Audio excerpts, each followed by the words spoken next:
questions? Back here, excuse me.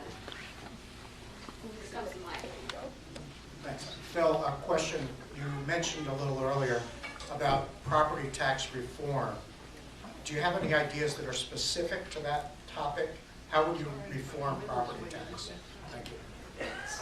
Well, one way is to diversify the revenue stream. In some states, they allow, for example, a portion of a hotel tax to go to that local municipality. Now think about how that might help us in Connecticut. You have a city like New Haven that's property value poor, but yet they have a very strong hospitality industry that gives them lots of jobs. If they were allowed to keep a portion of that hotel tax to use that for their local education, it would lessen some of their dependence on the state. You know, when they figure out the educational cost sharing formulas, they do it on grand list based formulas. We figured that in Essex, it cost us with debt service around $14,000 per child per year to fund them to be educated in our public system. We get less than 1,000 of that from the state, whereas some municipalities that don't have rich property assets get 3/4 or more of their $10,000 or $12,000 or $13,000 a year from the state. So there is a vast inequity there, and it's been that way for many generations.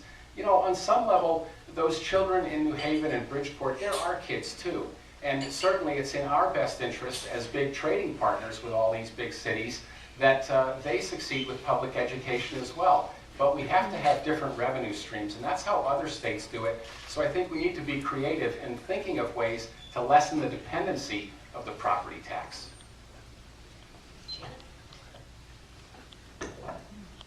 Back to property tax again?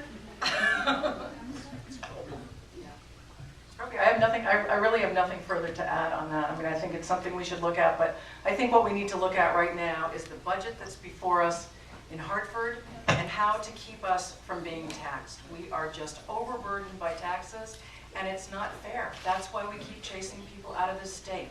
And believe me, there aren't many manufacturing jobs, and we'll talk about that in my closing. People are leaving right and left because they cannot afford to live here. It's as simple as that. Our children are not going to find work here after college. They cannot afford it. It's simple. We have one